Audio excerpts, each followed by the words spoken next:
So again, looking at what BAs would do, look at the percentage, you see about 30% of BA are improving customer experiences. And a customer service professional may be like, really, am I doing business analysis work? Yes, you are. A BA, about 27% of BA are working to grow sales and revenue. So a salesman, somebody working with the marketing, sales and marketing team, looking at different ways to grow customer engagement and grow product sales. You are doing business analysis. 26% are working on building trust and relationship. Like I said, BAs are collaborators. They collaborate with different people in the organization to create value. You differentiate the business or get competitive edge. That's about 17%. Strategic BAs do that. So you can also take a screenshot of this if you want. Okay, I'm not sure this report is available to non-members, but if you're an IIBA member, you have access to this report and you can take your time to digest the content of this report. So most of us here are actually BAs, but we don't know. I think PMI calls it unconscious competence. You have business analysis skills, but you're not even aware you do have it. And why do I say? Because you understand the business and industry, you know how the value stream system works in that industry. When consultants or actual BAs work in the organization, they work closely with you because you have all the functional information. You have good communication skills, like we've seen. You are a problem solver, you are a critical thinker, you are result driven, you are self-motivated. You're actually a BA, but maybe you lack some key skills, some other analysis and more organizational, some techniques, some tool experiences to really make you complete as a BA. And so this diagram is trying to show that you might be here today, and from the training, people are speaking to what they've done and they're understanding they've done some bit of business analysis. But maybe you still need some core business analysis knowledge and skill. You have been doing business analysis work, but you've not applied business analysis practices, principles, methodology, approach to doing that work. So maybe that is where the gap is, that is what you are lacking. And by the time you are able to equip yourself with the knowledge and skills, principles and practices, you can come here and can beat your chest that you are really a BA, because at this stage, you have, of course, all the attributes here you started with, but now you have a business analysis mindset. The way you look at problems are different. The way you are equipped with BA principles, practices, knowledge, techniques, and tools. You understand methodologies and framework and how to use it to solve problems in an organized manner, right? We can all solve problems, but the approach or the method of solving the problem is really what makes the difference. So where is business analysis practiced? And my slide here says everywhere. This is also to answer Fumi's question. Every organization is in the business of meeting needs, so you can do business analysis anywhere. And like I said, every organization is either creating a product or service to make some customers happy. And the business analysis work will typically happen in creating the right product and service, in enhancing the product and service to make sure you are meeting the need of the customers all the time. According to the BizBook, the scope of business analysis spans across the organization. And the BizBook is the business architecture book of knowledge. We have a body of business architecture folks, and they have a book called The Business and the BizBook. So they divided the organization into stakeholders, policy, business rules, regulation, product and services, metrics and measures, initiatives and project, vision and strategy. And in the middle of it, you have capabilities, you have information, you have value stream, you have organization and capabilities. Business analysis, we have 9 boxes in here. Oh, sorry, 10. And business analysis is practiced in every of these boxes here. So no area is spared. Also, according to the IIBA State of Business Analysis report, we have, of course, the private sector. That's where we have most of the BAs working, about 74%. 20% of BAs work in the public sector. I work in the public sector. And you also have about 6% working in the not-for-profits. right? Again, these numbers are based on the people that responded to the survey. That doesn't mean we don't have more people out there that are working in these roles. Top industries that employ business analysis professional, you have the IT industry, you have the banking and finance industry, you have the consulting and professional services, government, healthcare, and pharmaceutical. So I think it was Joy that asked the question about BA, a pharmacist working as a BA. Oh yes, you can see that this is a global report saying it, not my opinion. BAs involved in R&D, yes. Yes. So in an organization where business analysis can be practiced within the IT team, within the process management team, even those that are responsible for deploying projects, those that are managing product and services of the organization, operational teams. In change management, organizational change management is you practice business analysis principle, but now you are focusing on people. Customer service is you are doing business analysis. You also see data analytics, business architecture, data management, cyber security. So this image here is from IIBA. And basically what they did was to analyze where business analysis is practiced. And so they divided it into two to say a BA could be technology focused or business focused. So you have the business focused BAs doing process management. And then you can see the different job titles around each of those areas. So you see, you could also be doing product management as a BA, you are practicing business analysis, the agile customer experience, design thinking. On the other hand, the technology side, you have business data analytics, you are practicing business analysis in that space, business intelligence, machine learning, you have cloud and SaaS application management, you have cyber security. So you see all these functional roles, we are practicing business analysis in them. That is why they came up with this spectrum. So why do we need business analysis or business analysts? Why are they in high demand? Most organizations are usually in firefighting mode, always trying to quickly solve a problem. And at the end of the day, they don't end up solving that problem. What they do is to just deal with the symptoms, right? The problem still keeps coming up. So they need BAs to come in to understand the root cause of that problem and to really solve the problem once and for all. But we know that operations is always trying to meet customers' needs. They don't have time to focus and really investigate when issues happen. So BAs, they would typically need BAs to come help them do those investigations, understand why it's happening and make sure it doesn't happen going forward. So basically what I've said, not focusing on symptoms, but trying to understand the root cause of those problems and actually trying to come to solve it. And that's the BA coming to solve those problems. Again, organizations need systems thinkers because you don't want somebody that will fix a problem in the finance team and then break it in the sales and marketing team. So you need someone that is a big picture thinker, someone that is holistic in their approach, that ensures that when they are solving problems, every part of the organization, they understand the impact to other parts of the organization, and that is factored into the change transition.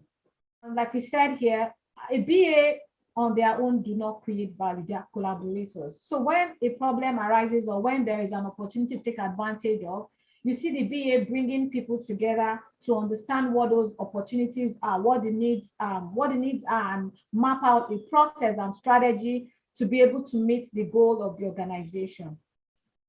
So again, why do people want to become business analysts? So you see here, an average BA earns over $100,000. Somebody said in the comment, the reason why they were here was they want to learn how they can become a business analyst and earn 6 figures. So yes, you are right. BAs do earn quite a lot of money. You see the data here. So these are regional data. First, the average salary in the US is over 100,000 USD. This is the average amount. You see the men earn more than the women. It could actually be more. So you could have people earning closer to the 200 band. It's possible, and even more, of course. Now, depending on the level of experience and all of that. Ugo says we need to close the gender gap. Yes, I agree. Because it's not as if we do less work. So why should we earn less? And in Canada, you have the average salary to be about 96,000 CAD. In fact, I have some of my trainees that just started work last month, last month, earning close or even more than that. So is it possible in Canada? Yes, possible. And very much, I'm saying that because of this is Halifax, right?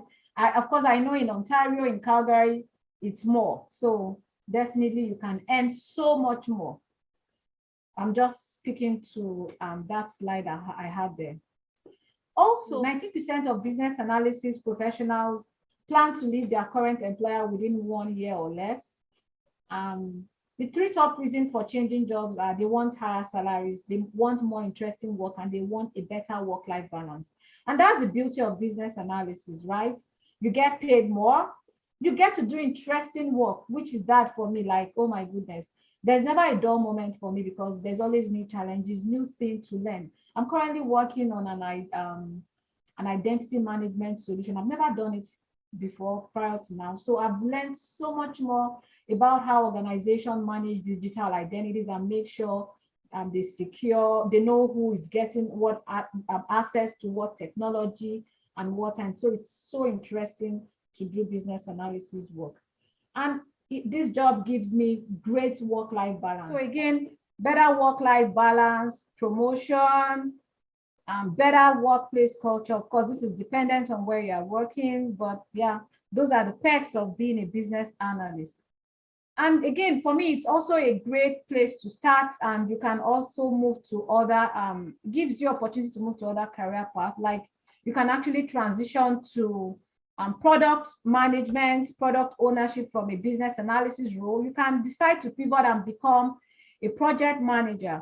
You can decide to go into organizational change management or even IT release change management, depending on what you want. You can decide to build a career in business architecture. So whatever you want, business analysis can become a stepping stone to, get into any of these places. It's very easy to transition. So commonly asked questions I get asked very often. What's the difference between business analysis and business analytics? A lot of people confuse this a lot. I had a friend that wanted to actually sign up for a business analysis course, but ended up paying for like a college program, business analytics, and didn't even know. So again, business analytics is more around data, trying to interpret data, pull reports, and trying to glean insights from data to support decision making of the organization. And you can do data analytics across anywhere. It could be in operations, marketing and sales, product development. You just don't want to wake up and make decisions. You want to make fact-based, factual decisions. So sometimes you need to gather data before you make those decisions. And business analytics is actually a subset of business analysis, but business analysis has a wider scope than business analytics, because even as BAs, we support decision making, and before you can help make those recommendations, you need to do some level of analysis. But of course, the folks in business analytics might even go into some programming language like SQL and some bit of machine learning, again, it depends on how an organization designs a role. But business analysis has from my definition, I'll say it has a bigger and wider scope than business analytics, and BAs do some level of business analytics work and in the course of the work that they do. Do BAs need coding skills or technical IT skills? No. And we also saw that report I shared at the beginning of the presentation from CIO.com. Is a certification training enough to start and be successful in a BA job role? I would say no. So before you take any form of BA certification, those certification body require you to have some level of experience, knowledge and experience. So if you are trying to jump to go get the certification prior to getting the knowledge and the experience that is required, then you are actually, I would say, putting the cart before the horse. So first of all, you need to acquire the knowledge, build the experiences before you then move on to acquiring certification. The certification will not equip you with the hands-on experience you need for the job, right? It only more like equips you with the knowledge. Yes, you learn new things, but business analysis, I say, is usually practical. So you need more than just certifications. Do BAs write requirements all the time? No. You don't write requirements all the time. There are lots of things you can do as a BA. I was talking to a friend recently, and he was actually doing research. So he works with a government organization. They are trying to invest in newer transportation system and mediums. So he's researching to see what other municipalities and organizations are doing out there, and that would inform the decision making. So he's not really writing as a user, I want to be able to do X, Y, Z. So you don't write requirements all the time. And we've also established the fact that we've been doing business analysis work in our prior roles, and we're not writing business requirements. Now, I mentioned at the beginning that you can actually win some prizes if you stay to the end of this training and that of next week. We'll announce the winners after next week. And one lucky person would win 100% scholarship to our 12 weeks practicum. I'm not kidding. I promise you that. And then you can also win. In fact, we are making this available. If you are interested to take the Scrum Fundamentals certification training and the Lean Six Sigma training, because you're on this platform today, my team members will put in a link here. If you register, you would get enrolled to write that course. So this is bonus for everyone on this call today, and anyone that will watch this video, just send an email to info@pollardconsults.com and you'll get a link to register and get the certification. Yes. So now I think I've finished the part for beginners and people that don't have experience, people that don't have the knowledge. So all the beginners and people with no business analysis knowledge, I hope I've been able to answer some of the questions on your mind for joining this training. If not, I would want to take questions now before we move to more intermediate part business analysis. Very interesting stuff. And for you as a beginner, it's something you can relate to. I mean, something you can take away so that when you actually start your business analysis work, you put it to very good use. Oyin says, any discount for students? Yeah, we do provide discounts for students, but we need to prove that you are actually a student. So if you would send an email to us with proof, we can consider giving some discount, yes. Now, there is T and C's apply for 100% scholarship. It's not just you attend the training. So you just need to do some little extra thing. You need to be registered with us. You can fill in one of the forms. You need to be registered for this training. You need to stay to the end of this training. You also need to follow us on our social media platforms. We share our posts, like our posts. More importantly, tell us what you've learned from this training today. What are your light bulb moments? What are you taking away? Don't just say, the training was very informative. No, we need real facts. So if you can share that, that improves your chances of winning that 100% scholarship. But I think before we continue, can you just show us some love already by, subscribing to our social media channel, following us, liking our pages? We'll really appreciate if you do that. Dose says, I'm not on Instagram. Can I do LinkedIn? Oh, yes.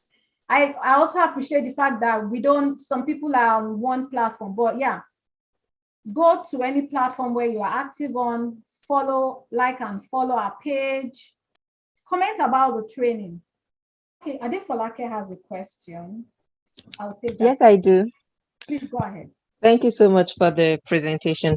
So my question is basically on the roles or the job titles that a business analyst can go by. And from when you shared a brief about yourself earlier as well, you did say you're a business analyst and a project manager.